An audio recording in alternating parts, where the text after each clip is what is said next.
ജേഗാർഡ് എന്നൊരു സ്ഥാപനത്തിലെ ഒരു മെയിൻ കണ്ണി. ഞങ്ങൾ ആക്ച്വലി ഒരു തമിഴ് ബയറിനെ നോക്കിയിട്ടാണ് ഞങ്ങൾ അവിടെ പോയത്. ഓക്കെ, ഏറ്റവും ആൾക്കാരും കൂടുതലും ഈ ടീ ചായവാല അല്ലെങ്കിൽ ഇപ്പോഴത്തെ ട്രെൻഡായ ബൺ മസ്ക് 3G മൈജി ആയതുപോലെയായിരുന്നു. ഹായ്, എൻ്റെ പേര് ഷെബിൻ. ഞാൻ ആക്ച്വലി ഇന്ന് ഫസ്റ്റ് ടൈമാണ് ആക്ച്വലി ഇതുപോലൊരു പോഡ്കാസ്റ്റിൽ ഞാൻ പങ്കെടുക്കുന്നത്. അപ്പം ഞാൻ ആക്ച്വലി എൻ്റെ ഒരു ജേണി ത്രൂ ജേഗാർഡ് എന്ന് പറയുന്നത് ഏകദേശം 2 വർഷം ആവാൻ പോകുന്നു. അപ്പം ജേഗാർഡ് എന്നൊരു സ്ഥാപനത്തിലെ ഒരു മെയിൻ കണ്ണി എന്ന് പറയുന്ന ഒരാളാണ് mister Jaswin. Hi hi, correct. അപ്പോൾ ആക്ച്വലി ഞാൻ ജസ്വിനെ കുറിച്ച് പറയുന്നതിനേക്കാൾ കൂടുതൽ എനിക്ക് ജേഗാർഡിനെ കുറിച്ചാണ് ആക്ച്വലി എനിക്ക് പറയാൻ വേണ്ടത്. കാരണം ഒരു അവിചാരിതമായാണ് ഞാൻ ആക്ച്വലി ജേഗാർഡിലേക്ക് ചേരുന്നത്.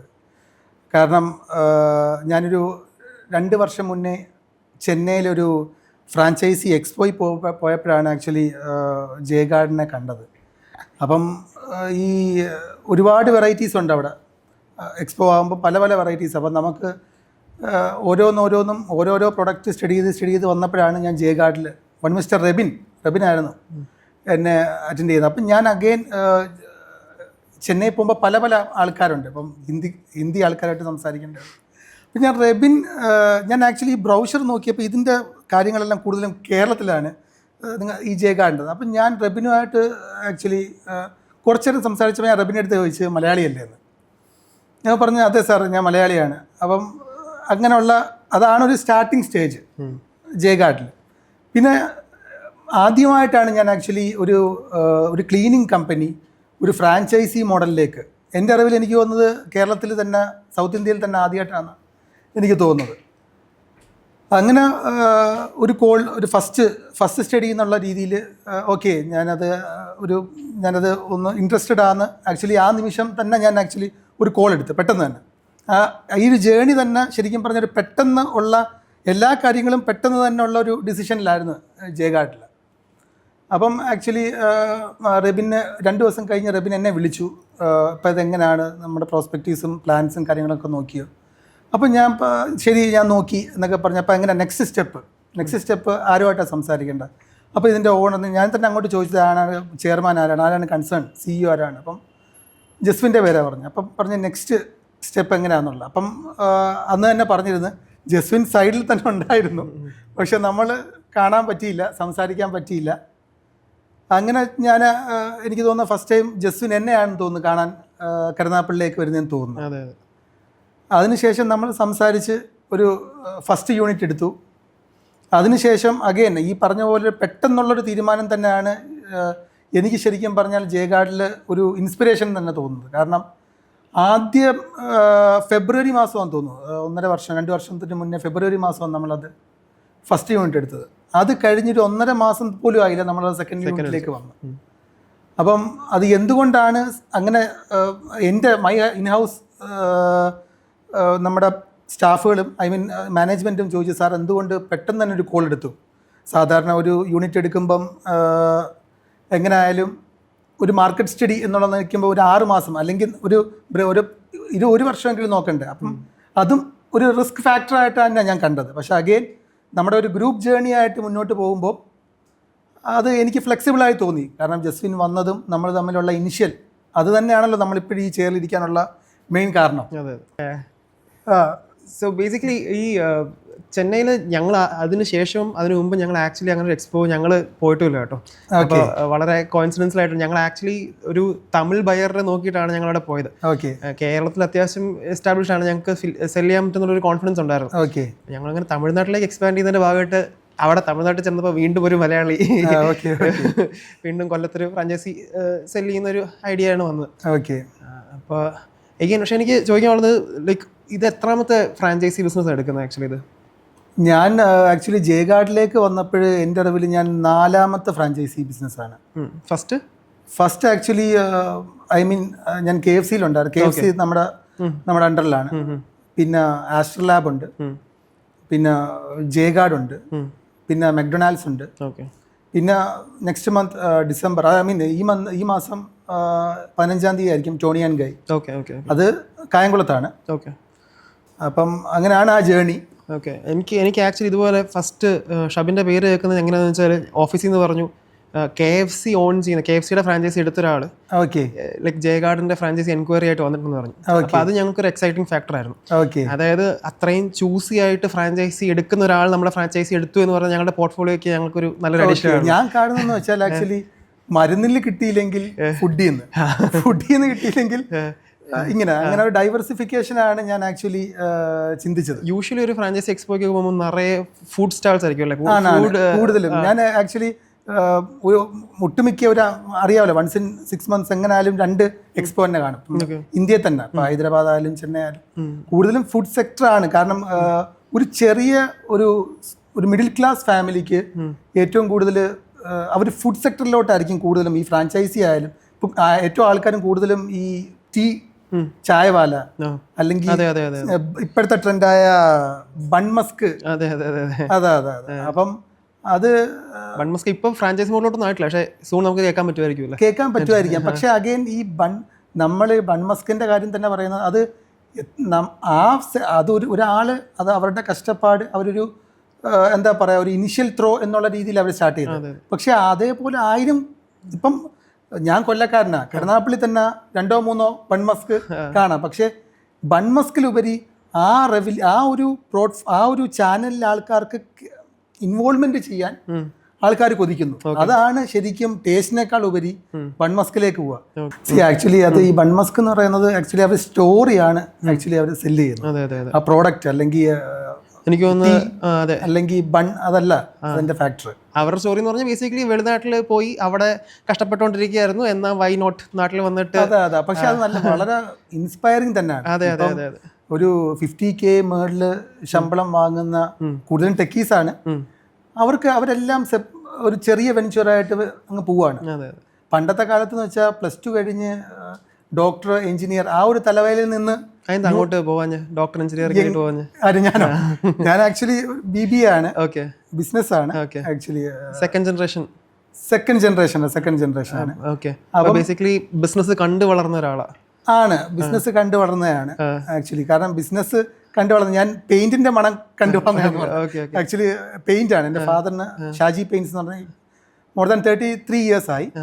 അത് ട്രേഡിങ്ങിൽ നിന്നും ഒരു 7 പേരിൽ സ്റ്റാർട്ട് ചെയ്തതാണ്. 350 പേരിലോളം ഞങ്ങൾ യു എയിൽ പിന്നെ ബാക്കി ഖത്തറിലും ഒമാനിലും ഒക്കെ ഉണ്ട്, സൗദിയിലുണ്ട്. ഇപ്പം സൗദിയിൽ 1 വർഷം മുന്നേ സ്റ്റാർട്ട് ചെയ്ത്, പിന്നെ എക്സ്പോർട്ടിംഗ് ഉണ്ട്. അപ്പോൾ ഒരു പെട്ടെന്നൊരു ഗ്രോത്ത് ആക്ച്വലി ഈ കോവിഡിന് മുന്നേ നമ്മൾ ഫാക്ടറി ഓട്ടോമോട്ടീവ് സ്റ്റാർട്ടിങ്ങിൽ ഇനിഷ്യലി ഓട്ടോമോട്ടീവിൻ്റെയും വുഡിൻ്റെയും ഫാക്ടറി ഉമ്മൽക്കോയിൽ എന്ന് പറയുന്ന സ്ഥലത്ത് നമ്മൾ സ്റ്റാർട്ട് ചെയ്തിരുന്നു. അപ്പോൾ അതിൽ നിന്നാണ് നമ്മൾ ഈ ട്രേഡിംഗ് ഹോൾസെയിൽ സെക്ഷനിൽ നിന്നും ഒരു എക്സ്പോർട്ടിലേക്ക് നമ്മൾ മാറിയത്. അത് കുറച്ചും കൂടെ നല്ല ഗ്രോത്ത് ആയിരുന്നു. ഇപ്പം നമ്മൾ ഒരു 6 മാസമായി നമ്മൾ കൊച്ചി എടയാറിൽ നമ്മൾ സ്റ്റാർട്ട് ചെയ്തു. We are in two wholesale shops, paint ഷോപ്സിൽ നമ്മൾ സ്റ്റാർട്ട് ചെയ്തു ഓൾറെഡി. അപ്പം മെയിൻ കോർ അപ്പോഴും ഇപ്പോഴും ഷാജി പെയിന്റ്സ് തന്നെയാണ്. ഈ ഫ്രാഞ്ചൈസിംഗിലേക്ക് ആക്ച്വലി പുള്ളി ചെയ്തപ്പോൾ ഈ KFC എന്ന് പറഞ്ഞ ഫാക്ടറാണോ? അത് മാത്രമല്ല ആക്ച്വലി ഇപ്പം ആൾക്കാർക്ക് പൊതുവേ ഒരു നോളജ് ഉണ്ട്, ഫ്രാഞ്ചൈസി എടുത്താൽ ബാക്കിയുള്ള കാര്യങ്ങളെല്ലാം ഫ്രാഞ്ചൈസി നോക്കും. അതങ്ങനല്ല, അതിൻ്റെ ഗെയിം അങ്ങനല്ല ആക്ച്വലി അത് പ്ലേ ചെയ്യുന്നത്. പിന്നെ നമ്മൾ എടുക്കുന്ന ഫ്രാഞ്ചൈസി ഏത് മോഡ്യൂളാണെന്നോ, ഇപ്പം ചിലയിടത്ത് റോയൽറ്റി കാണാം, ചിലയിടത്ത് ഷെയർ കാണാം, അത് അക്കോർഡിംഗ് ടു ദിയർ ഡിപ്പെൻസ്. അപ്പം ഫ്രാഞ്ചൈസി ഓൺഡ് കമ്പനി ഓപ്പറേറ്റഡ് കാണും, അതായത് FOCO. Franchise owned franchise operated ഉണ്ട്, ജയഗാർഡ് FOF ആണ്, ആസ്റ്റർ ലാബ്സ് FOF ആണ്. ഇപ്പം ഈ പറഞ്ഞത് KFC McD ഒക്കെ അത് അവർ തന്നെയാണ് അത് റൺ ചെയ്യുന്നത്. ഒരു 99% ദർ ഇസ് നോ ഇൻവോൾവ്മെന്റ് അതില്ല നമുക്ക്. അപ്പം ആഫ്റ്റർ ഓൾ എൻ്റെ ഒരു അനുഭവത്തിൽ ഈ നമുക്ക് ക്ലയൻസിനേക്കാൾ കൂടുതൽ നമ്മളിപ്പോൾ നേരിടുന്ന മൈക്രോ മാനേജ്മെന്റ് ഇഷ്യൂസ് സ്റ്റാഫിൻ്റെ കാര്യങ്ങളിലും ബാക്കിയുള്ള കാര്യങ്ങളിലും ഒരു പരിധി വരെ ഈ ഫ്രാഞ്ചൈസി എടുക്കുന്നവർ അതിലവർക്കത് ബെയർ ചെയ്യാൻ കഴിയുമോ, അല്ലെങ്കിൽ ഒരു ഫ്രാഞ്ചൈസി എടുത്ത് അത് ആ കമ്പനിയുടെ പേരിൽ ഓടിക്കോളും എന്ന് വിചാരിച്ചവർക്ക് ഒരിക്കലും ഈ ഫീൽഡിൽ വരാൻ വരരുത്. മനസ്സിലായി. ഞങ്ങളെ സംബന്ധിച്ചോളം നിങ്ങൾ ബാക്കി ഫ്രാഞ്ചൈസി ഓണേഴ്സിൽ നിന്ന് കുറച്ച് ഡിഫറെൻ്റ് ആണ്. അതിൻ്റെ അകത്ത് ഞങ്ങൾ ആക്ച്വലി കമ്പനി ഓടിക്കുന്ന രീതിയിലാണ് നിങ്ങൾ ഫ്രാഞ്ചൈസി ഓടിക്കുന്നത്. ഓക്കെ. അപ്പോൾ ഞങ്ങൾ എക്സ്പെക്ട് ചെയ്യുന്നത് ആക്ച്വലി ഒരു സൂപ്പർവൈസർ അല്ലെങ്കിൽ ഒരു സൂപ്പർവൈസറിനെ നോക്കുന്ന ഒരാൾ എന്നുള്ള രീതിയിലാണ്. അതായത് ഒരു ഫ്രാഞ്ചൈസി ഓണർ സൂപ്പർവൈസറിനെ നോക്കണം. നിങ്ങൾക്ക് ആക്ച്വലി ഒരു ഫ്രാഞ്ചൈസി സൂപ്പർവൈസറിനെ നോക്കാൻ ഒരു ഹൈറാർക്കി ലെവൽ നിങ്ങൾ മെയിൻറ്റെയിൻ ചെയ്യുന്നുണ്ട്. അതുകൊണ്ട് തന്നെ മൈക്രോ മാനേജ്മെന്റ് വെച്ച് നിങ്ങൾക്ക് സ്കെയിൽ ചെയ്യാൻ പറ്റുന്നുണ്ട്. അതുകൊണ്ടായിരിക്കും ഇത്രയും പെട്ടെന്ന് തന്നെ ആക്ച്വലി 3 യൂണിറ്റിലേക്ക് മൂവ് ചെയ്യാൻ പറ്റിയിട്ടുണ്ട്. അപ്പം ബേസിക്കലി ഒരു ഫ്രാഞ്ചൈസി ഓണർ നമ്മുടെ SOP പ്രകാരം പ്രോപ്പർലി പോകുന്നുണ്ടെങ്കിൽ ഞങ്ങൾക്കും കൂടുതൽ കോൺഫിഡൻസ് ഉണ്ട് അവിടെ കൂടുതൽ മാർക്കറ്റ് ചെയ്യാനും. എഗെയിൻ വേർഡ് ഓഫ് മൗത്ത് അവിടെ കുറച്ചുകൂടെ ബെറ്റർ ആയിട്ട് വർക്ക് ആവുന്നുണ്ട്. ഇന്ന് കൊല്ലത്തിന്റെ കാര്യത്തിൽ അതാണ് കൂടുതൽ സംഭവിച്ചിട്ടുള്ളത്. കൊല്ലത്ത് ജയഗാർഡാണ് ഫസ്റ്റ് ക്ലീനിങ് ജയഗാർഡാണ്, പിന്നാണ് ബാക്കിയുള്ള അത് എക്സോർവൈ. അത് ഇപ്പോൾ 1.5 years, ഇപ്പോൾ 1.5 വർഷമാണ്. ഇപ്പം 3 മാസത്തിന് മുന്നേ ആണ് കല്ലമ്പലത്തിൽ നമ്മൾ ഒരു യൂണിറ്റ് നമ്മൾ സ്റ്റാർട്ട് ചെയ്തത്. ഈ ഹൈറാർക്കി എങ്ങനെ മെയിൻറ്റെയിൻ ചെയ്യുന്നത്? ലൈക്ക് എല്ലാം മന്ത്ലി എത്ര പ്രാവശ്യം ഒരു പറയുന്ന ജയഗാർഡിന്റെ ഹെഡിനെ മീറ്റ് ചെയ്യുന്നുണ്ടാവും? ഞാൻ മന്ത്ലി വൺസ് മീറ്റ് ചെയ്യണമെന്നാണ് ഞാൻ ആഗ്രഹിച്ചത്. പക്ഷേ അത് ഒരു പരിധി വരെ പറ്റുന്നുണ്ട്. പിന്നെ അതിന് ഞാൻ പറഞ്ഞല്ലോ ഒരു മാനേജർ ഉണ്ട്, അദ്ദേഹമാണ് കൂടുതലും അത് ക്ലബ് ചെയ്ത് പോകുന്നത്. ഐ മീൻ ഈ ഹൈറാർക്കി വെച്ചിട്ട് അത് കൺട്രോൾ ചെയ്യാൻ ഒരു ഡിപ്പാർട്ട്മെന്റ് ഉണ്ട്. എന്നാലും അദ്ദേഹത്തിനും ജയഗാർഡിനെ കുറിച്ച് അത്രയും വലിയ ഇൻവോൾവ്മെന്റ് ആവശ്യമില്ല. നിങ്ങളുടെ സിസ്റ്റം, നിങ്ങളുടെ ERP, സൂപ്പർവൈസറിന് വേണ്ടി സെപ്പറേറ്റ്, അതൊക്കെ ശരിക്കും പറഞ്ഞാൽ ഞാൻ ജസ്വിനോടാണ്, ഐ മീൻ ജയഗാർഡിനോടാണ്. കാരണം അത് നിങ്ങൾ അങ്ങനെ ആയിരിക്കണം ശരിക്കും കോൺസെൻട്രേറ്റ് ചെയ്യേണ്ടത്. കാരണം സൂപ്പർവൈസറിന് ഒരു ചാനലുണ്ട്, സ്റ്റാഫ്, കാരണം ആ ERP അത് ആ ഒരു സോഫ്റ്റ്വെയർ തന്നെ അങ്ങനെ ആയിരിക്കണം അത് മൂവ് ഔട്ട് ചെയ്യേണ്ടത്. ജയഗാർഡ് ആക്ച്വലി ഒരു പ്രോപ്പർ സ്റ്റാർട്ടപ്പ് കമ്പനിയാണ്. നമുക്കൊരു സൂപ്പർവൈസർ ആപ്പ് ഇല്ലെങ്കിലും വേണമെങ്കിൽ ഓപ്പറേറ്റ് ചെയ്യാൻ പറ്റുമായിരിക്കും. പക്ഷേ ഞങ്ങൾ ആക്ച്വലി ഈ സൂപ്പർവൈസർ ആപ്പൊക്കെ ഇൻട്രൊഡ്യൂസ് ചെയ്യുന്നത് എന്താണെന്ന് വെച്ചാൽ ഒരു extreme level of micro management ആണ്. ഇപ്പോൾ കൊല്ലത്തെടുക്കുന്നതും അതുപോലെ കണ്ണൂർ എടുക്കുന്ന സർവീസും സെയിം ആയിരിക്കണമല്ലോ ഒരു കസ്റ്റമറിനെ സംബന്ധിച്ചോളം. ആ ഒരു കൺസിസ്റ്റൻസി മെയിൻറ്റെയിൻ ചെയ്യാൻ ഞങ്ങളുടെ ഈ സൂപ്പർവൈസർ ആപ്പൊക്കെ ആക്ച്വലി കുറേ കോൺട്രിബ്യൂട്ട് ചെയ്തിട്ടുണ്ട്. ഹെവി ലൈക്ക് ബർഡനാണ്. നമുക്കൊരു പെർസെൻറ്റേജ് പറയുകയാണെങ്കിൽ അത് എത്ര പെർസെൻറ്റേജ് അത് സക്സസ്ഫുൾ ആണ് ആക്ച്വലി ആ ഒരു സൂപ്പർവൈസറെ കൺട്രോൾ ചെയ്യാൻ? ആ ഒരു നിങ്ങൾ ഫസ്റ്റ് യൂണിറ്റ് എടുക്കുമ്പോൾ എനിക്ക് തോന്നുന്നു ആ സൂപ്പർവൈസർ ആപ്പ് ഇല്ല. സെക്കൻഡ് യൂണിറ്റ് എടുക്കുമ്പോഴില്ല, കാരണം ഒരു മാസത്തിനുള്ളിൽ. അപ്പം ബേസിക്കലി എല്ലാ വർഷവും ഞങ്ങൾ ഓരോ കാര്യങ്ങൾ ഇന്നോവേറ്റ് ചെയ്യുന്നുണ്ട്. ആ ഒരു ഇന്നോവേഷൻ്റെ ഭാഗമായിട്ട് ഇൻട്രൊഡ്യൂസ് ചെയ്തൊരു കാര്യമാണ് സൂപ്പർവൈസർ ആപ്പ്. അപ്പം ഞങ്ങളത് ചെയ്ത് കഴിഞ്ഞിട്ട് ഈ പറയുന്ന ഒരു ചെറിയൊരു ട്രാൻസാക്ഷൻ പീരീഡ് ഉണ്ട്. സൂപ്പർവൈസേഴ്സ് ഈ ആപ്പ് ഉപയോഗിക്കണം, കാരണം ഇത് ഉപയോഗിച്ചില്ലെങ്കിലും സെയിം റിസൾട്ട് തന്നെ അവർ നോക്കുമ്പോൾ കിട്ടുന്നുണ്ട്. പക്ഷെ നമുക്ക് ഇതിൻ്റെ അകത്ത് കുറേ ഇൻസൈറ്റ്സ് കിട്ടുന്നുണ്ട്. അതായത് ഒരു മുറി ക്ലീൻ ചെയ്യാൻ വേണ്ടി ഇത്ര കെമിക്കൽ ഉപയോഗിച്ചു, ഇത്ര ടൈമാണ് എടുത്തത്. ഓരോ സ്റ്റാഫിൻ്റെയും എഫിഷ്യൻസി നമുക്ക് ഭയങ്കരമായി മൈക്രോ മാനേജ് ചെയ്യാൻ പറ്റുന്നുണ്ട്. അപ്പോൾ ഒരു സ്റ്റാഫ് ഒരു മുറിയിൽ നിന്ന് ക്ലീൻ ചെയ്തിട്ട് അടുത്ത മുറിയിലോട്ട് പോകുമ്പം ലൈക്ക് ആരാണ് ഏറ്റവും ബെറ്റർ ആയിട്ട് ലൈക്ക് പെർഫോം ചെയ്യുന്നത് നോക്കിയുള്ളത് ശരിക്കും പറഞ്ഞാൽ ഈ ആപ്പ് ത്രൂ ആണ് അറിയുന്നത്. അപ്പം ഇത് ഇംപ്ലിമെൻറ്റ് ചെയ്ത് വരേണ്ട ആവശ്യം ചിലപ്പം ഈ പറയുന്ന സൂപ്പർവൈസറിന് മനസ്സിലാവണമെന്നില്ല. പക്ഷേ ബാക്കിലിരുന്ന് ഞങ്ങൾ ഈ ഡേറ്റ മാപ്പ് ചെയ്യുന്നത് ഞങ്ങൾക്ക് പ്രോപ്പർലി മനസ്സിലാവും. അപ്പോൾ ഇത് എറൗണ്ട് ഒരു 3 to 4 months എടുത്തു എല്ലാവരും ഇതൊന്ന് യൂസ് ചെയ്ത് പ്രോപ്പർലി ഇതെല്ലാം ഒന്ന് മാപ്പ് ചെയ്യാൻ വേണ്ടി. ഇപ്പം ഇത് ഭയങ്കരമായൊരു ഡിഫറൻസ് ഉണ്ടാക്കുന്നുണ്ട്. ഇപ്പം നമുക്ക് എവിടെ കെമിക്കൽ തീരുന്നുണ്ട്, അല്ലെങ്കിൽ എവിടെ എഫിഷ്യൻസി കുറയുന്നുണ്ട്, ലൈക്ക് എത്ര കിലോമീറ്റർ ഓടുന്നുണ്ട് വർക്കിന് വേണ്ടി. അതെ. അപ്പോൾ ഈ പറയുന്ന ഡേറ്റ ആണ് പിന്നീട് നമുക്ക് എഫിഷ്യൻസി കൂടുതൽ ഉണ്ടാക്കി തരുന്നത്. ജസ്വിൻ, ആക്ച്വലി എങ്ങനെയാണ് ഈ സ്റ്റാർട്ടപ്പ്, ഈ ജയഗാർഡ് എന്നുള്ള ഇനിഷ്യൽ? ജയഗാർഡ് ആക്ച്വലി ഇതൊരു കുറച്ച് ഫണ്ണി സ്റ്റോറിയാണ്.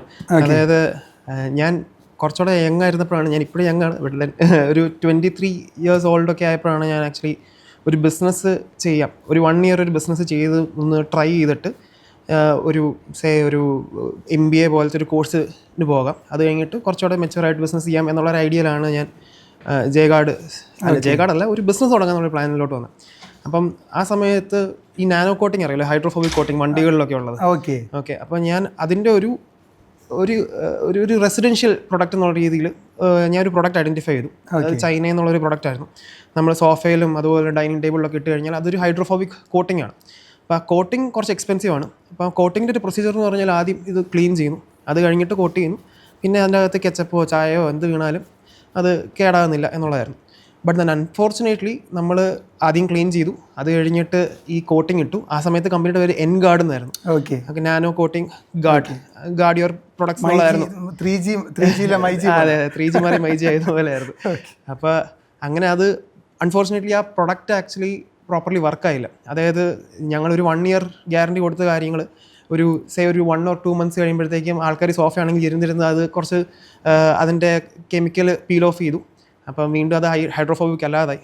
അപ്പോൾ ഞങ്ങൾക്ക് ഈ ഗ്യാരണ്ടി ഉള്ളതുകൊണ്ട് ഞങ്ങൾക്ക് ആ എമൗണ്ടുകളെല്ലാം പേ ബാക്ക് ചെയ്യേണ്ടി വന്നു.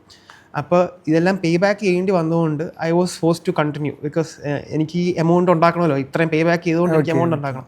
അപ്പോൾ എമൗണ്ട് ഉണ്ടാക്കണമെങ്കിൽ ബാക്കി എൻ്റെ ഉള്ള അസറ്റ് എന്ന് പറഞ്ഞാൽ ഈ ക്ലീനിങ്, ഈ കോട്ടിങ്ങിന് തൊട്ട് മുമ്പുള്ള ഒരു ക്ലീനിങ് ആണ്. അപ്പോൾ ക്ലീനിങ് മെഷീൻസ് ഓൾറെഡി കയ്യിലുണ്ട്. അപ്പോൾ അത് വെച്ചിട്ട് കണ്ടിന്യൂ ചെയ്യാമെന്ന് വിചാരിച്ചു. അപ്പം കണ്ടിന്യൂ ചെയ്യുമ്പോൾ ഈ എന്നുള്ള പേരിന് പ്രസക്തി ഇല്ലാതെ അങ്ങനെ ജെ ഇടാം എന്ന് റാൻഡംലി ഡിസൈഡ് ചെയ്തൊരു കാര്യമാണ് ജെ ഇടാം എന്നുള്ളത്. ഇനിഷ്യലി സ്ക്വയർ ഫീറ്റ് ക്ലീനിങ്ങിലാണ് സ്റ്റാർട്ട് ചെയ്തത്. സ്ക്വയർ ഫീറ്റ് ക്ലീനിങ്ങിൽ ഈ എൻഗാർഡ് ആയിരുന്നു സ്റ്റാർട്ടിങ്. അത് മാറി അത് കഴിഞ്ഞിട്ട് സ്ക്വയർ ഫീറ്റ് ക്ലീനിങ്ങും അല്ലായിരുന്നു, സോഫ അപ്ഹോൾസ്ട്രി ക്ലീനിങ് കമ്പനിയായിട്ട് സ്റ്റാർട്ട് ചെയ്തതാണ്. പിന്നെ ഇതെല്ലാം ഒരു സർവൈവലിന്റെ ഭാഗമാണ്. അതായത് ഇത് ഇങ്ങനെ പോയാൽ പറ്റില്ല, കൂടുതൽ എന്തെങ്കിലും റവന്യൂ സോഴ്സ് വേണം എന്നുള്ള രീതിയിൽ ഈ പർട്ടിക്കുലർ അസറ്റ്സ് ഉള്ള അസറ്റുകൾ വെച്ച് തന്നെ ഞാൻ 23 വയസ്സേ ഉള്ളൂ. ആ സമയത്ത് ക്യാപിറ്റൽ എന്ന് പറയുന്നത് 3 lakh rupees, എൻ്റെ ചേച്ചി കടന്നൊരു 3 lakh rupees അത് വെച്ചിട്ട് സ്റ്റാർട്ട് ചെയ്തതാണ്. പിന്നെ അവിടുന്ന് റീഇൻവെസ്റ്റ് ചെയ്ത് പിന്നെ എനിക്ക് ആക്ച്വലി ശരിക്കും പറഞ്ഞ ബിസിനസ് നിർത്താൻ പറ്റിയിട്ടില്ല എന്നുള്ളതാണ് വാസ്തവം. അതാണ് ജയഗാർഡിൻ്റെ ഒരു ഏർലി ഡേ സ്റ്റോറി. അത് കഴിഞ്ഞ് 2020 ആയപ്പോഴത്തേക്കും പാർട്ട്നേഴ്സൊക്കെ വന്നു. കുറച്ചുകൂടെ ഇതൊരു പ്രൈവറ്റ് ലിമിറ്റഡ് കമ്പനിയായി, കുറച്ചുകൂടെ സിസ്റ്റമാറ്റിക് ആയി കാര്യങ്ങളൊക്കെ. ഇപ്പോൾ കേരളത്തിലല്ലാതെ ഇപ്പം ഹൈദരാബാദ്, ചെന്നൈ. ഹൈദരാബാദിലില്ല. ഹൈദരാബാദ് ഞങ്ങൾ ആക്ച്വലി സൂൺ സ്റ്റാർട്ട് ചെയ്യാൻ പോവാണ്. ചെന്നൈ, ബാംഗ്ലൂർ, പിന്നെ കോയമ്പത്തൂർ, നാഗർകോയിൽ, ഇവിടെയൊക്കെ തന്നെയാണ് ജയഗാർഡുള്ളത്. ആൻഡ് സൂൺ ദുബായ് സ്റ്റാർട്ട് ചെയ്യാൻ പോവാണ്. എനിക്കൊരു ക്വസ്റ്റ്യൻ ചോദിക്കാനുള്ളതെന്ന് പറഞ്ഞാൽ, നിങ്ങളിപ്പം മൾട്ടിപ്പിൾ, ഇപ്പം എന്നെ സംബന്ധിച്ചോളം ഞാൻ ജയഗാർഡ് മാത്രം ആക്ച്വലി സ്റ്റിക്ക് ഓൺ ചെയ്തതിന് മേജർ റീസൺ എന്ന് പറഞ്ഞാൽ ഞാൻ എൻ്റെ ബ്ലഡ്, സ്വെറ്റ്, ടൈം എല്ലാം ഇതിൽ കംപ്ലീറ്റ് കൊടുക്കുകയാണ്. അപ്പോൾ ഇത് കംപ്ലീറ്റ് കൊടുത്താൽ ഇതിൽ നിന്ന് വേറെ നമ്മളൊരു ബിസിനസ് തുടങ്ങുമ്പോൾ ആക്ച്വലി കുറേ ഡിസ്ട്രാക്ഷൻസ് വരും. വേറെ ബിസിനസ് തുടങ്ങാം, ഒരു ബൺസ്ക്ക് തുടങ്ങാം, അങ്ങനത്തെ ഐഡിയാസ് കുറേ കയറി വരും. നമുക്ക് വിജയിപ്പിക്കാൻ പറ്റുന്ന ഒരു കോൺഫിഡൻസ് ആണ്, കാരണം നമ്മുടെ ബിസിനസ് നോളജ് ഇങ്ങനെ കൂടിക്കൊണ്ടിരിക്കുക. പക്ഷേ ദ റീസൺ നമ്മൾ അതിൽ നിന്ന് ഡിസ്ട്രാക്ട് ആവാത്തതിൻ്റെ റീസൺ എന്ന് പറഞ്ഞാൽ, നമ്മൾ ഇതിൽ ഒന്നാമത് നമ്മൾക്ക് ഇൻവെസ്റ്റേഴ്സ് വന്നു, ഫ്രാഞ്ചൈസി ഓണേഴ്സ് വന്നു. അപ്പോൾ നമ്മുടെ കമ്മിറ്റ്മെൻറ്റ് 100% ഇവിടെ ആണെന്നുള്ളത് നമ്മൾ ആക്ച്വലി പ്രൂവ് ചെയ്യേണ്ട ഒരു സ്റ്റേജിൽ എത്തിയിട്ടുണ്ടായിരുന്നു. പക്ഷേ നിങ്ങൾക്ക് ആക്ച്വലി കുറേ നമ്പർ ഓഫ് ഫ്രാഞ്ചൈസീസ് നിങ്ങൾ ഇതുവരെ ഇങ്ങനെ പ്രൂവ് ചെയ്ത ആൾക്കാരായിട്ട് നിന്ന് മേടിച്ചുകൊണ്ടിരിക്കുക. അപ്പോൾ പല ടൈപ്പ് ഓഫ് പ്രഷർ ആയിരിക്കും ഓരോരോ കമ്പനിയിൽ നിന്ന് വന്നുകൊണ്ടിരിക്കുന്നത്. അതെങ്ങനെ ആക്ച്വലി മാനേജ് ചെയ്യുന്നത്? ലൈക്ക് ചിലയിടത്ത് സ്റ്റാഫ് ഇഷ്യൂ ആയിരിക്കും, ചിലയിടത്ത് വർക്ക് ഇഷ്യൂ ആയിരിക്കാം. അത് ഇതുമായിട്ട് കോറിലേറ്റഡ് ചെയ്യുമല്ല. ഞാൻ ആക്ച്വലി ഈ ജയഗാർഡിലേക്ക് വന്നപ്പോൾ തന്നെ ഞാൻ ആക്ച്വലി നിങ്ങളുടെ സിസ്റ്റമാണ് ഞാൻ ആക്ച്വലി പഠിച്ചത്. ആക്ച്വലി ജസ്വിന് പോലും പറഞ്ഞത് ഞാൻ ആക്ച്വലി നിങ്ങളുടെ സിസ്റ്റം എങ്ങനെയാണ്, ഞാൻ ജസ്വിൻ്റെ ഓഫീസിൽ വന്നപ്പം നിങ്ങൾ എങ്ങനെയാണ് ഇനിഷ്യൽ എങ്ങനെയാണ് കോൾ എടുക്കുന്നത്, ലീഡ് ക്രിയേഷൻ എങ്ങനെയാണ്, അതാണ് ഞാൻ ആക്ച്വലി. അപ്പോൾ എനിക്കത് ഏകദേശം അതൊരു, കാരണം അഗെയിൻ മൈക്രോ മാനേജ്മെന്റ് എല്ലാ ഫ്രാഞ്ചൈസികളിലും എത്രത്തോളം മൈക്രോ മാനേജ്മെന്റ് കുറഞ്ഞിരിക്കുന്നോ അത്രത്തോളം നല്ലതായിരിക്കും. മനസ്സിലായോ? അതാണ് ആക്ച്വലി. പിന്നെ ഓരോരോ MNC കമ്പനികളിലേക്ക് ഓരോരോ സിസ്റ്റം ആണല്ലോ, ERP സിസ്റ്റത്തിലാണ് പോകുന്നത്. പിന്നെ മൈക്രോ മാനേജ്മെന്റിൽ ആക്ച്വലി അതിനകത്ത് ഇപ്പം ജയഗാർഡിനെ കുറിച്ച് പറയുകയാണെങ്കിൽ ഞാൻ നേരത്തെ പറഞ്ഞല്ലോ, അതിന് ഞാനൊരു ഒന്നും കൂടെ ഹൈറാർക്കി വെച്ചു. കാരണം എന്തുകൊണ്ട് ഹൈറാർക്കി വെച്ചെന്ന് വെച്ചാൽ, എനിക്കിപ്പോൾ ഒരു മാസത്തിൽ എക്സാമ്പിൾ ഒരു 30 ദിവസം ഉണ്ടെങ്കിൽ ഒരു ദിവസം ജയഗാർഡിൽ ഇരിക്കാനാണ് ഞാൻ ആഗ്രഹിക്കുന്നത്. അക്കൗണ്ട്സ് ആയിക്കോട്ടെ, എന്തും ആയിക്കോട്ടെ, കാരണം എന്നാലേ എനിക്ക് വളരാൻ കഴിയും. അതല്ലാതെ അതിനകത്ത് നമ്മൾ മുഴുകിപ്പോവും. അപ്പം നമ്മൾ എങ്ങനെ അതിലേക്ക് വരണം, അതിനാണ് ഞാൻ ഈ ഡൈവേഴ്സിഫിക്കേഷനായിട്ട് ഞാൻ ഇൻഹൗസിൽ തന്നെ നമുക്ക് ഓരോ സ്റ്റെപ്പ് ബൈ ആയിട്ട്, ഇപ്പം എക്സാമ്പിൾ സൂപ്പർവൈസർ സ്റ്റാഫിന് ആക്ച്വലി ആൻസറബിൾ സൂപ്പർവൈസർ ആൻസറബിൾ ഒരു മാനേജ്മെന്റ് പൊസിഷനാണ്. മാനേജർ ഈ സ്റ്റാഫുകളുമായിട്ട് യാതൊരു ബന്ധവുമില്ല. അപ്പം അങ്ങനെ ഓരോരോ ചാനൽ ഞാൻ ഉണ്ടാക്കി. ഫോർ എക്സാമ്പിൾ ജയഗാർഡ് ആണെങ്കിൽ ഞാൻ അത് അങ്ങനെ ഉണ്ടാക്കി. അങ്ങനെ ഉണ്ടാക്കുമ്പോൾ കുറേ ഓവർ ഹെഡ്സ് എനിക്കില്ല. അഗെയിൻ ഓവർ ഹെഡ്സ് ഇല്ലെന്നല്ല, പക്ഷെ എന്നാലും എനിക്ക് അങ്ങനെ ഒരു എന്താ പറയുക, ഒരുപാട് അങ്ങനെ മൈക്രോ മാനേജ്മെന്റ് ചെയ്യേണ്ട കാര്യം വന്നിട്ടില്ല. ഞാൻ തുടക്കം തന്നെ അങ്ങനെ ഞാനത് സ്ട്രീം ലൈൻ ചെയ്തു. 1 തന്നെ, ഇപ്പം 3 യൂണിറ്റ് ആയല്ലോ, 1 തന്നെ ഞാനത് ആ ഒരു ഇപ്പം തന്നെ കല്ലമ്പലം എടുത്തു. കല്ലമ്പലം ഞാൻ ഇപ്പം കൊല്ലം നമ്മുടെ യൂണിറ്റ് ആണല്ലോ, 2 യൂണിറ്റ് ആണല്ലോ. അപ്പം അത് ഞങ്ങൾക്ക് അഗെയിൻ ഒരു വലിയൊരു ചോദ്യമായിരുന്നു. നമ്മുടെ ആ യൂണിറ്റ് നമ്മുടെ പരിസരത്തും ഇല്ല, നമ്മളല്ല അത് കൺട്രോൾ ചെയ്യുന്നത്. അത് നമ്മളത് ചെയ്യാൻ കാരണം എന്ന് വെച്ചാൽ, വീണ്ടും നമ്മൾ ഈ സൂപ്പർവൈസറിനെ പോലും നമ്മൾ ഇന്റർവ്യൂ എടുത്ത് മറ്റേതുപോലല്ല, കുറച്ചും കൂടെ എബിലിറ്റി ഉള്ള ആൾക്കാരെ ഞങ്ങൾ നിന്ന്, കാരണം നമുക്ക് എത്താൻ പറ്റാത്ത സ്ഥലമാണ്. ഇപ്പോൾ ക്ലീനിങ് സൊല്യൂഷൻ ആയാലും അല്ലെങ്കിൽ എന്തെങ്കിലും മിഷനറിയിൽ എന്തെങ്കിലും പ്രശ്നങ്ങളാണെങ്കിൽ നമുക്ക് എത്താൻ പറ്റത്തില്ല അവിടെ. അല്ലെങ്കിൽ ഒരു 2.5 എത്താൻ പറ്റത്തില്ലെന്ന് വെച്ചാൽ അങ്ങനെയല്ല. ഒരു വർക്കിന് നമ്മളത് ഇപ്പം ഒരു എക്സാമ്പിൾ 9:30 ഒരു വർക്ക് സ്റ്റാർട്ട് ചെയ്ത് അപ്പം ഒരു മിഷനറി കംപ്ലൈൻറ്റ് ആയാൽ മിനിമം 2 to 2.5 hours എത്തണം നമ്മുടെ ഒറിജിനിൽ നിന്നും ആ ലൊക്കേഷനിലേക്ക്. അപ്പം അതിനകത്ത് നമ്മൾ ഒരു ബൈബാക്ക് ആയിട്ട് നമ്മുടെ കുറേ പ്രോഡക്ട്സ് തന്നെ സൊല്യൂഷൻ ആയാലും കുറച്ചുകൂടെ കൂടുതൽ നമ്മൾ പുള്ളപ്പ് ചെയ്തു. അതാണ് ഞാൻ ആക്ച്വലി അവരുടെ അടുത്ത് ഇംപ്ലിമെൻറ്റ് ചെയ്യാൻ പറഞ്ഞേക്കുന്നത്. ഞാൻ ലൈക്ക് യൂഷ്വലി ഞാൻ ചോദിക്കാൻ പാടില്ലാത്ത ക്വസ്റ്റനാണ്, എന്തുകൊണ്ടാണ് ലൈക്ക് ഫ്രാഞ്ചൈസി എടുത്ത് സ്വന്തമായിട്ട് തുടങ്ങുന്ന കാര്യത്തെ പറ്റി എന്തുകൊണ്ടാണ് ചിന്തിക്കാനേ? അതിനകത്ത് തന്നെയുണ്ട് ആൻസർ. ആക്ച്വലി സിസ്റ്റം ബിൽഡ് ചെയ്താലേ ആക്ച്വലി ഈ കാലത്ത് നമുക്ക് സർവൈവ് ചെയ്യാൻ പറ്റുള്ളൂ. എന്ന് വെച്ച് അതാ പറഞ്ഞ ഇപ്പം തന്നെ നമ്മുടെ ചെറുകിട കടക്കാർ തന്നെ നോക്കിയോ, അവരുടെ നിധി കാക്കുന്ന ഭൂതത്താനെ പോലെ അവർ ആ ടേബിളിനകത്തിരിക്കുന്നത്. ഒരു കട കാണും, ഒരു പലചരക്ക് കട ആയിരിക്കും, സ്വർണ്ണക്കട ആയിരിക്കും. അവർക്ക് ശരിക്കും അവർക്ക് വലിയ മുതലാളി എന്ന് പറഞ്ഞാൽ അതിൻ്റെ ഇൻവോൾവ്മെൻറ്റ് ഉണ്ടോ എന്ന് തന്നെയാണ് ഇനിയുള്ള കാലഘട്ടത്തിൽ അവർ സർവൈവ് ചെയ്യാൻ, അങ്ങനെയുള്ളവർ സർവൈവ് ചെയ്യാൻ വളരെ വിരളമായിരിക്കും അത്. കാരണം ഒരു സിസ്റ്റം ബിൽഡ് ചെയ്ത് അങ്ങനെ, കാരണം അല്ലെങ്കിൽ എനിക്ക് ആവത്തില്ലെന്നല്ല, ഞാനൊരു ഈസി കോൾ എടുത്തതേ ഉള്ളൂ. പിന്നെ അഗെയിൻ അത് എടുക്കുന്നത് എല്ലാ ഫ്രാഞ്ചൈസി ബിസിനസ്സും അത്ര ഇതാവണം, ഐ മീൻ ബ്രേക്ക് ഈവൻ ആവണമെന്നില്ല. ഞാൻ എടുത്തേക്കുന്നത് തന്നെ ചില ഫ്രാഞ്ചൈസി ബിസിനസ്സുകൾ ബ്രേക്ക് ഈവൻ ആയിട്ടില്ല. അങ്ങനെ ഉണ്ട്. മാർക്കറ്റ് കണ്ടീഷൻ മാർക്കറ്റ് കണ്ടീഷൻ അതൊരു ഇമ്പോർട്ടൻറ്റ് ഫാക്ടർ തന്നെയാണ്. അല്ലെങ്കിൽ ഞങ്ങളിപ്പോൾ ട്രിവാൻഡ്രത്ത് ആക്ച്വലി ഞങ്ങളുടെ വൺ ഓഫ് ദ സ്ട്രഗ്ലിങ് ഭയങ്കരമായിട്ടും കൂടിയ ഒരു മാർക്കറ്റാണ് ട്രിവാൻഡ്രം. ലൈക്ക് ഈ ഒരു ഫ്രാഞ്ചൈസി സെല് ചെയ്ത് കഴിഞ്ഞിട്ട് അറൗണ്ട് ഒരു 6 to 7 months അവർ ഞങ്ങളുടെ ലോസ് സഹിച്ച് നിൽക്കേണ്ടി വന്നിട്ടുണ്ട്. പ്ലസ് ഞങ്ങൾക്ക് ഇൻവെസ്റ്റ് ചെയ്യണം, ഞങ്ങൾ ഉദ്ദേശിച്ചതിനേക്കാൾ 4 ഇരട്ടി ഞങ്ങൾ ആക്ച്വലി ഇൻവെസ്റ്റ് ചെയ്തിട്ട് എന്താണ് ഡീപ്പ് ക്ലീനിങ് ഞങ്ങൾക്ക് ആ മാർക്കറ്റിനെ പഠിപ്പിക്കേണ്ട ഒരു ആവശ്യകത വന്നിട്ടുണ്ടായിരുന്നു. ഇപ്പം എല്ലാവർക്കും ഡീപ്പ് ക്ലീനിങ് എന്താണെന്ന് അറിയാം. ഭയങ്കരമായിട്ട് മാർക്കറ്റ് ഭയങ്കരമായിട്ട് മാറി. ഇപ്പം മാർക്കറ്റിൽ ലൈക്ക് ക്വാളിറ്റി കിട്ടുവാണെങ്കിൽ ഞങ്ങൾ പേ ചെയ്യാൻ റെഡിയാണെന്ന് പറഞ്ഞ രീതിയിൽ ഇപ്പോൾ മാർക്കറ്റ് മാറിയിട്ടുണ്ട്. പക്ഷേ ആ സമയത്ത് ആക്ച്വലി ഭയങ്കരമായിട്ട് നമ്മൾ ഈ മാർക്കറ്റിനെ എഡ്യൂക്കേറ്റ് ചെയ്ത് ഇതാണ് ക്ലീനിങ്, ഇതാണ് ഡീപ്പ് ക്ലീനിങ് എന്ന് പറഞ്ഞ് ഇൻട്രൊഡ്യൂസ് ചെയ്യേണ്ട ഒരു ആവശ്യകത വന്നു. ആക്ച്വലി ഇപ്പോൾ ഇതുപോലെ വേറെ കമ്പനികളുണ്ടെങ്കിലും കുറച്ചൊക്കെ ക്രെഡിറ്റ് നമുക്കും കിട്ടാം, ലൈക്ക് ഇങ്ങനെ ഇൻട്രൊഡ്യൂസ് ചെയ്തതിൽ. അത് ശരി തന്നെ. കാരണം എന്ന് വെച്ചാൽ ഇപ്പം ഈ ഒരു ഫ്രാഞ്ചൈസി എന്തുകൊണ്ടാണ് ജസ്വിൻ ഫ്രാഞ്ചൈസിയിലേക്ക് പോകാൻ കാരണം, ഒരു അഗെയിൻ ഇപ്പം എൻ്റെ അടുത്ത് ചോദിച്ച പോലെയാണ് ജസ്വിൻ്റെ അടുത്തും. കാരണം നമ്മൾ അങ്ങനെ ഫുള്ളി ഇംപ്ലിമെൻറ്റേഷൻ പാടാണ് അത് ആ ഗ്രോത്ത് ലെവലിൽ അത്രയും പെട്ടെന്ന് എത്താൻ. ഞങ്ങളെ സംബന്ധിച്ചോളം ഫ്രാഞ്ചൈസിയിലോട്ട് പോകാൻ 2 കാരണങ്ങളുണ്ടായിരുന്നു. ഒന്ന് ഈ പറഞ്ഞ മൈക്രോ മാനേജ്മെൻറ്റ്. പക്ഷേ രണ്ടാമത്തെ മേജർ റീസൺ എന്ന് പറഞ്ഞാൽ ഞങ്ങൾക്ക് ഉറപ്പായിട്ടും ഞങ്ങൾ സ്വന്തമായിട്ട് യൂണിറ്റ് റൺ ചെയ്യുന്നതാണ് ഞങ്ങൾക്ക് ലാഭം സെല് ചെയ്തതിനേക്കാൾ. ബട്ട് ദെൻ അഗെയിൻ ഞങ്ങൾക്ക് ആക്ച്വലി ക്യാപിറ്റൽ റേസ് ചെയ്ത് ഇതൊരു സിസ്റ്റം ബിൽഡ് ചെയ്യണമെങ്കിൽ, അതായത് ഇപ്പോൾ പറഞ്ഞ ഈ ഒരു എനിക്ക് തോന്നുന്നില്ല ഞാൻ ഇതൊരു ഫ്രാഞ്ചൈസ് സെല് ചെയ്യാതെ അല്ലെങ്കിൽ ഏതെങ്കിലും രീതിയിൽ ഞാൻ ക്യാപിറ്റൽ റേസ് ചെയ്തിട്ടുണ്ടായിരുന്നെങ്കിൽ ഇല്ലെങ്കിൽ ഈ പറഞ്ഞ സിസ്റ്റമോ അല്ലെങ്കിൽ ഈ പറഞ്ഞ സൂപ്പർവൈസർ ആപ്പ് പോലത്തെ മോണിറ്ററിങ് അല്ലെങ്കിൽ ഈ പറഞ്ഞ ഡേറ്റ മാപ്പിങ്ങിൻ്റെ രീതിയിൽ ഒരു രീതിയിൽ ഞാൻ ചിന്തിക്കത്തില്ലായിരുന്നു. ഞാൻ ചിലപ്പോൾ ഇതിൻ്റെ അകത്തെ പ്രോഫിറ്റ് ഞാൻ എൻജോയ് ചെയ്ത് മുന്നോട്ട് പോകുമായിരിക്കും ചെയ്യുന്നത്. ഈ പ്രോഫിറ്റ് റീഇൻവെസ്റ്റ് ചെയ്യാനും അല്ലെങ്കിൽ ഏതെങ്കിലും രീതിയിൽ ക്യാപിറ്റൽ റേസ് ചെയ്യുക എന്നുള്ളത് ഭയങ്കര ഇമ്പോർട്ടൻ്റ് ആയിട്ടുള്ളൊരു ഫാക്ടറായിരുന്നു ഒരു ലോങ് ടേം വിഷനിൽ. ഇതൊരു മിനിമം 10 year ഗെയിമാണ്. ആണ്. അത് മാത്രമല്ല നമ്മൾ ചോദിക്കേണ്ട നമുക്ക് സിസ്റ്റമാണ് നമുക്കൊരു പ്ലാൻ തരേണ്ടത്. അല്ലെങ്കിൽ നമ്മൾ ആ സിസ്റ്റത്തിനെ കണ്ടായിരിക്കും നമുക്ക് നെക്സ്റ്റ് സ്റ്റെപ്പ് എടുക്കാൻ കഴിയേണ്ടത്. അതല്ലാതെ നമ്മളിപ്പം അഗെയിൻ ഇപ്പം എന്തെങ്കിലും മൈനസും പ്ലസും ഉണ്ടായാൽ തന്നെ നമുക്ക് ആ റിപ്പോർട്ടിംഗ് ഉണ്ടായെങ്കിൽ മാത്രമേ നമുക്കത് കറക്റ്റ് ചാനലായിട്ട് വർക്കൗട്ട് ചെയ്യാം. ഒരു ദിവസം ജയകാട്, പിന്നെ ബാക്കിയുള്ള 5-6 ഫ്രാഞ്ചൈസി ഇല്ല. ഞങ്ങൾ ആക്ച്വലി ഈ പറഞ്ഞല്ലോ, ഞങ്ങൾക്ക് ആക്ച്വലി മെയിൻ കോർ ബിസിനസ് ഈ പറഞ്ഞതുപോലെ ഷാജി പെയിന്റ്സ് ആണ്. ഇപ്പം we are in to constructions also. നമുക്ക് ബിൽഡിങ്ങുകളുണ്ട്. എൻ്റെ സ്ഥലം കരുനാഗപ്പള്ളി തന്നെ. അപ്പോൾ അവിടെ റിയൽ എസ്റ്റേറ്റ് ഉണ്ട്. അപ്പോൾ അങ്ങനെ പലതുള്ളി പെരുവെള്ളം എന്നുള്ള രീതിയിൽ ഞാൻ ചോദിക്കാൻ ഉദ്ദേശിച്ചതെന്ന് പറഞ്ഞാൽ ഇപ്പോൾ 6 അല്ലെങ്കിൽ 7 ദിവസം അത് കഴിഞ്ഞിട്ട് ബാക്കി ദിവസങ്ങൾ സാധാരണ എന്താണ് ചെയ്തത് അറിയാനായിരുന്നു.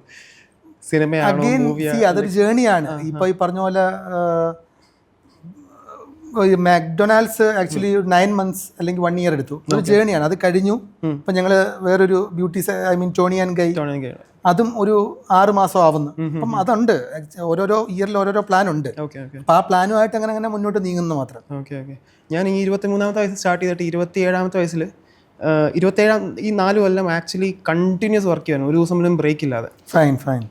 ആ ഒരു അവസ്ഥയാണോ അതോ എന്തെങ്കിലും ഒരു ആ ഒരു അവസ്ഥയിൽ പോയി പോയിരുന്ന മനുഷ്യൻ തന്നെ ഞാൻ ആണ് ആക്ച്വലി. കാരണം അത് ഈ ഒരു ബിസിനസ്സിലല്ല, ഷാജി പെയിൻസിലുള്ള ബിസിനസ്സിലാണ്. കാരണം അതൊരു അഗെയിൻ സെക്കൻഡ് ജനറേഷൻ ആണെങ്കിലും അതിനകത്തും കുറേ വിയർപ്പുകളും ഡെഫിനറ്റ്ലി കുറേ താണ്ടി അതിൽ നിന്ന് കിട്ടുന്ന ഐഡിയാസും അതിൽ നിന്ന് കിട്ടുന്ന കാര്യങ്ങളാണ് പല പല ഫ്രാഞ്ചൈസി ബിസിനസ് നമ്മൾ ഇംപ്ലിമെന്റ് ചെയ്യുന്നതാണെങ്കിൽ പറയാം. ഓക്കെ ഓക്കെ ഓക്കെ അതൊരു മെയിൻ കോർ, അത് ഈ പറഞ്ഞ പോലെ മെയിൻ ബ്ലഡാണ് ഓക്കെ ഓക്കെ മെയിൻ.